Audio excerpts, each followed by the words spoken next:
E, de feito, a proba é que, falando da estación de tren do Carballiño e da venda de billetes, que é un tema que aquí se falou, tuvo que vir a sacarnos as castañas do lume un señor de Teruel existe.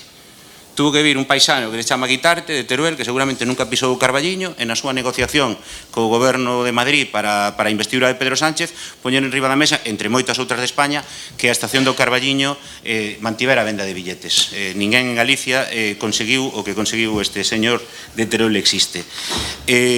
O que está claro é que a día de hoxe, eu estuve mirando como vai este proceso de apertura de ventanillas, e das 8 que había afectadas en Galicia, mínimo 5 xa están funcionando. Redondela, Villarei, Viveiro, Burela e Sarria. Xa están funcionando. Curiosamente, o Carballiño e Ribadavia hasta marzo nos din que non. En primeiro lugar, isto é un acordo de investidura.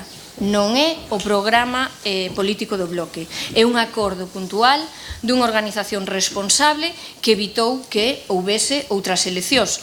Porque se isto non era así, pois seguiríamos permanentemente en eleccións e a extrema dereita tal vez camiñaba máis deprisa. Entón, o acordo é única e exclusivamente de investidura. E no acordo non se ignora ningunha liña, porque se inclúe o compromiso de modernizar a rede interna ferroviaria galega. Ata onde eu sei, o Carballiño e Ourense forman parte desa rede ferroviaria. Entonces, no global está incluído que chirría o millor o topar Ourense, Coruña, demais.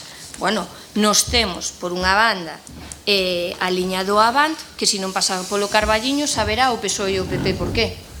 O Partido Popular defendeu a rentabilidade dos servizos. O alcalde Francisco Fumega, en nome do grupo de goberno, bota en falla a falla de estudo económico para os servizos de transporte.